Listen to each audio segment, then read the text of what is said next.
반갑습니다. 깔삼이의 독서 여행에 오신 여러분 환영합니다.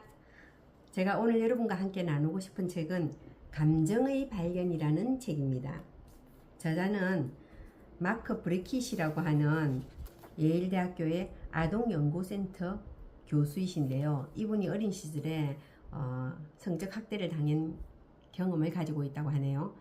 그럴 때 그 누구한테도 말할 수 없어서 굉장히 힘들고 고통스러웠던 시간에 마빈이라고 하는 삼촌이 와서 너 기분이 어때? 라고 한마디 물었답니다.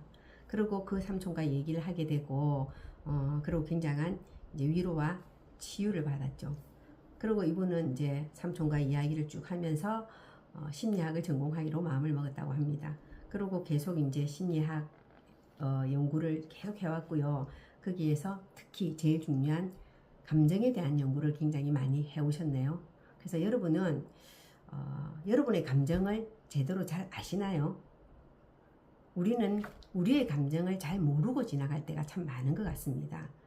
제가 이제 얼마 전에 가족끼리 뭐 얘기를 하게 됐는데 아주 오래전에 한 40여 년 전에 제가 어떤 분을 도와드렸는데 그분이 저한테 고맙다는 말을 안 해서 이제 뭐 그런 이야기를 하게 됐어요. 그랬더니 이제 우리 큰아들이 어머니 그거 제가 지금 한 3번째 듣고 있는데 어머니 그 사람을 도와준 게 억울하시나요? 이렇게 물었어요. 그래서 아니지 내가 그 억울할 이유는 하나도 없지. 그런데 그 사람이 고맙다고 표현 안 하니까 어머니가 좀 괘씸하지 이렇게 얘기했어요. 그랬더니 그렇구나 아들이 이렇게 얘기했는데 제가 이 책을 읽으면서 그 감정은 괘씸한 게 아니고 섭섭함이더라고요. 고마운 사람이 고맙다고 표현 안 하니까 그죠? 근데 섭섭함이 이제 시간이 많이 지나다 보니까 괘씸함으로 좀 변질된 것 같아요. 그래서 정확한 감정을 알았을 때 대처 능력이 생기지 않습니까? 그래서 여러분은 감정과 감성의 차이를 혹시 아시나요? 감정은 사전에서 뭐라고 해놨냐면은 어떤 상황이나 자극에 대한 순간적인 반응이나 느낌, 즉각적이고 생리적인 반응이다 이렇게 해놨고요. 영어로는 emotion이라고 하죠. 그죠? 그리고 감성은 뭐라고 해놨냐면 감정을 느끼는 능력이나 성향 그리고 그것을 표현하거나 해석하는 방식 영어로는 sensitive라고 하잖아요. 그죠? 그러면 우리는 왜 지금 감정에 대한 감성지능에 대한 공부를 해야 할까요? 그래서 왜 해야 되냐면 우리는 사회적인 동물이기 때문에 나의 감정을 알아야지 제대로 잘 표현할 수 있고요. 그리고 상대의 감정을 알아야지 내가 읽어줄 수 있기 때문에요. 그래서 우리는 감정에 대한 제대로 된 공부를 해야 되고 그리고 거기에 대한 표현을 제대로 할 줄 알아야 하는 것 같습니다. 그러면 감성지능이라는 것은 뭐냐면 이 책에서 페이지 79페이지에서 뭐라고 해놨냐면은 셀러베이와 메이어는 감성지능을 다음과 같이 정의한다.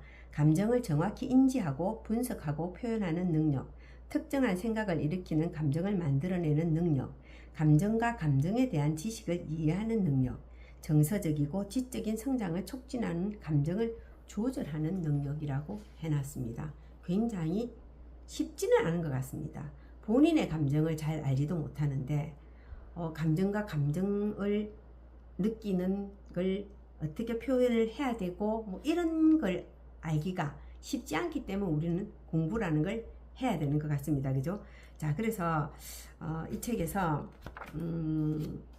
감정을 그러면 어떻게 이제 우리가 알고 감성지능을 높일 수 있는가 해서 첫 번째 감정을 인식하기 그리고 제가 아까 인식을 제대로 못해서 이상한 표현을 했잖아요. 그죠?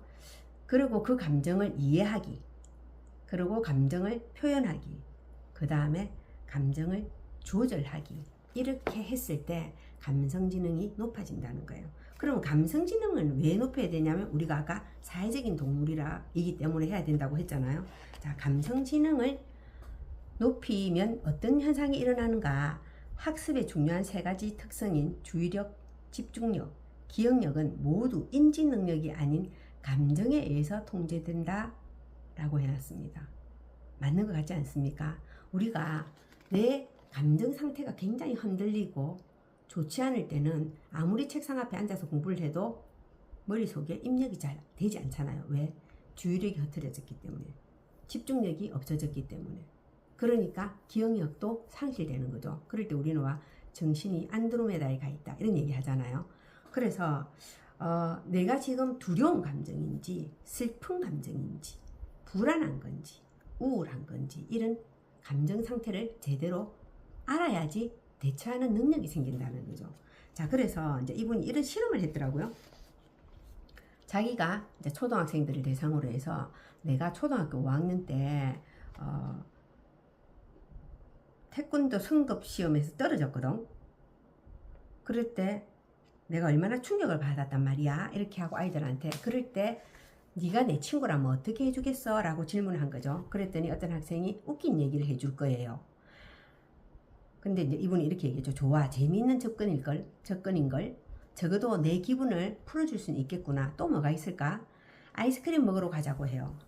그것도 분명히 좋아질 방법이지. 하지만 내가 실망하거나 슬플 때마다 그러면 어떻게 될까? 배가 아프거나 뚱뚱해질 거예요.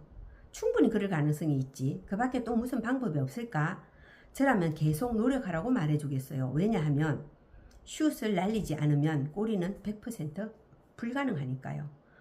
아이들이 다양한 생각들을 이야기한다는 거죠. 그 사람의 감정을 어떻게 읽어주고 대처하는가를 아이들한테 질문을 던지면 아이들은 자기 나름의 방식대로 얘기를 한다는 거예요.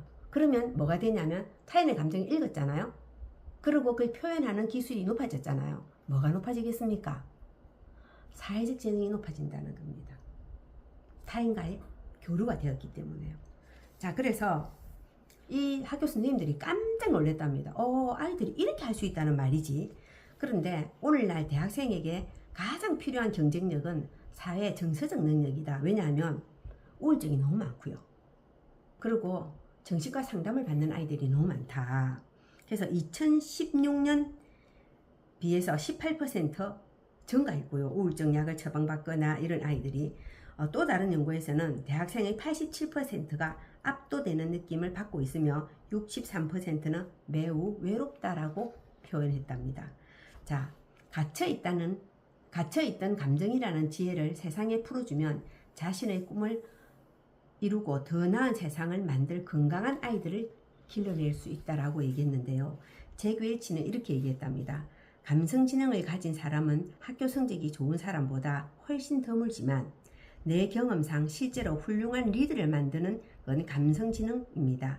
절대 무시해서는 안 됩니다. 그래서 이런 걸 계속 했더니 이제 알게 된 사실이 뭐냐면 직원들의 의욕, 존중감, 행복이 50% 높아지고 좌절, 분노, 스트레스가 30에서 40% 낮아졌다라는 보고를 가지고 있네요. 그래서 마지막에 맺은 말에서 이분이 감정에 대한 이야기를 하며 만약 모든 사람이 감정과학자가 되는 법을 배운다면 무엇이 달라질까요? 하고 질문했더니 여러 가지 답변 중에서 이분이 개인적으로 가장 마음에 들었던 것은 어떤 초등학교 3학년 아이의 답변이다. 그는 세계 평화가 찾아올 거예요 라고 답했다. 이것이 아이들에게 감정을 표현하도록 허락해 주겠다고 약속한 결과이다. 자, 감정 하나 표현했을 뿐인데 어쩌면 세계 평화가 올 수 있을 것 같아요. 왜냐하면 우리가 그 사람의 감정 상태를 잘 모르고 나의 감정 상태를 잘 몰라가지고 감성 지능이 낮으면 사회적 지능이 떨어진다는 거죠. 사회적 지능이 떨어지기 때문에 사회생활하기 굉장히 힘들어지고 우울증이 오게 되겠죠. 그죠? 그래서 내 감정을 잘 알고 표현하는 스킬을 가지는 것. 그것이 우리가 인생을 살아가는데 조금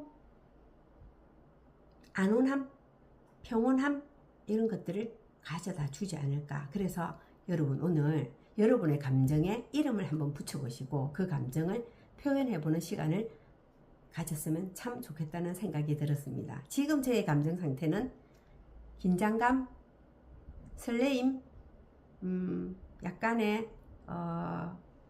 불안은 아니지만 좀 떨림 뭐 이런 감정이거든요. 여러분의 감정 상태는 어떠신가요? 자, 혹시 기회 되신다면 감정의 발견 이 책 한번 읽어보시면서 여러분의 감정을 읽어보고 타인의 감정을 읽어보는 시간을 가지셨으면 합니다. 감사합니다. 아시죠 여러분? 깔삼이의 독서여행 구독, 좋아요, 알람 설정, 댓글은 저를 힘나게 합니다.